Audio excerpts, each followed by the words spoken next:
تو یہ ہے کہ وہ جوان کو ایک نئے اس میں سسٹم میں ڈالا جا رہا ہے کہ وہ اب ایک قرض دار، ابھی ایک نوجوان ہے اس کے پاس سکلز ہیں، وہ قرض دار نہیں ہے. ہاں ایسا کیا جائے کہ جس نے ماسٹرز کیا ہے اس کے لیے کوئی اسکالرشپ ہے یا کوئی ایسا قرض حسنہ کا کوئی سسٹم بنایا جائے جس کے لیے اس کو 2-3 سال 4 سال کے لیے آزادی ہو کہ وہ اپنا کام کر سکے.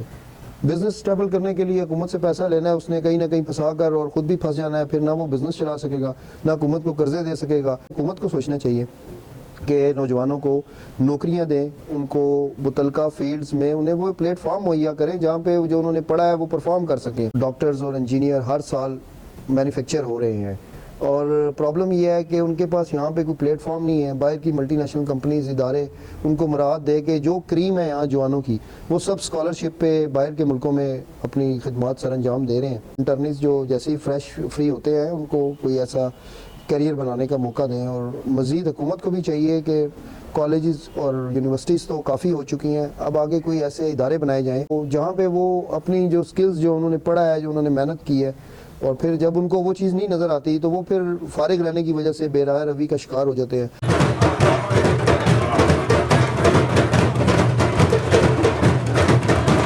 پاکستان کے اندر اتنا کچھ تھوڑا بہت ہے کہ لوگ مر کے اپنا گزارا کر رہے ہیں.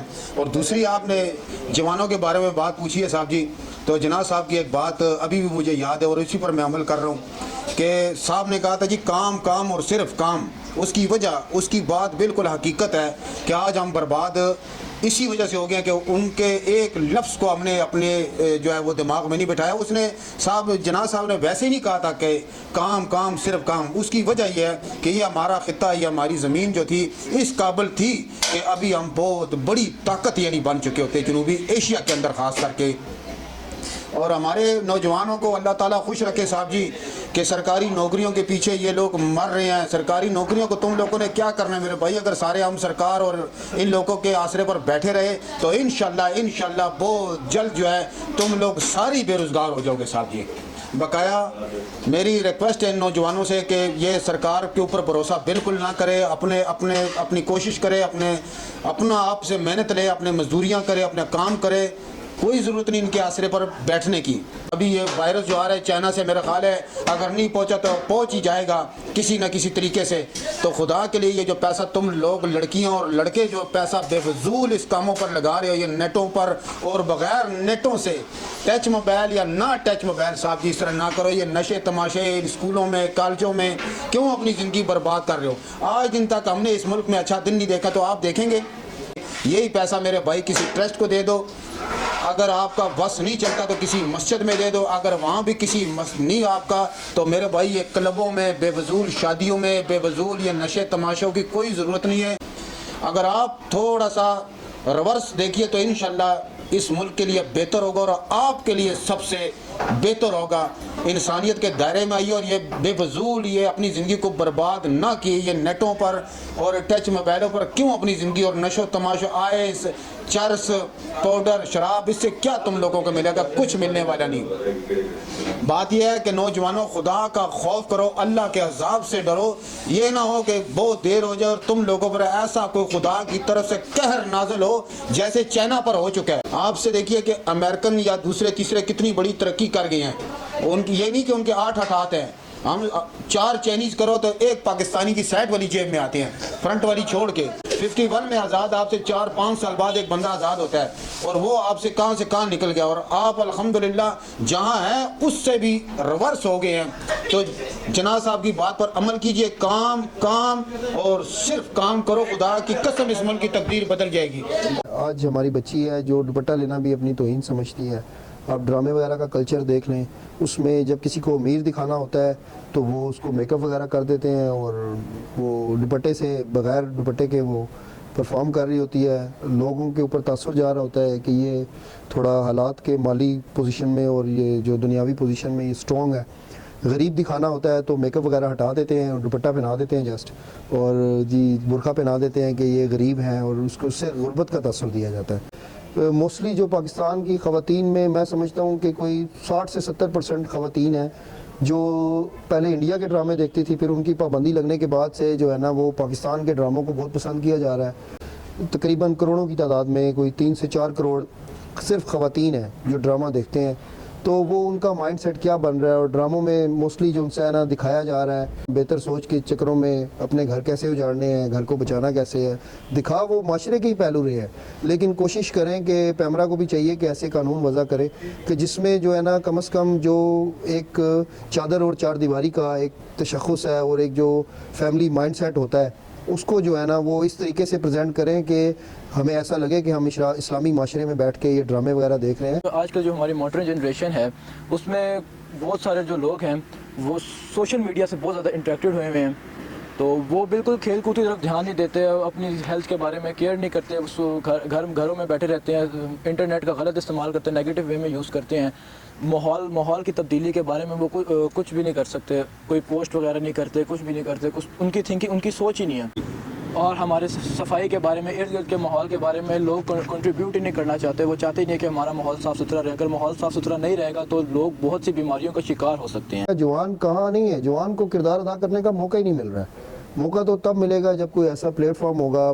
میرے اندر بھی یہ ساری باتیں دبی ہوئی ہیں, کافی عرصے سے دبی ہوئی ہیں. جب تک موقع نہیں انسان کو ملتا ہے سر, وہ اس ٹائم تک کوئی بھی, چاہے وہ اسٹوڈنٹ ہے, چاہے وہ بیچلر ہے, چاہے وہ جیسے بھی ہے, جب تک اس کو ایک فل سکیور اور اس طرح کا کوئی فیوچر نہیں ملے گا تو وہ کھل کے پرفارم نہیں کر سکے گا. وہ اس طرح ہی چھپتا پھرے گا جس طرح آج آپ معاشرے میں جا کے دیکھیں. آج کا جوان جو ہے وہ پرائیویسی چاہتا ہے, پرائیویسی سینس میں چاہتا ہے کہ جیو اور جینا دو, نہ مجھے کوئی ڈسٹرب کرے اور نہ ہی میں کسی کو ڈسٹرب کروں.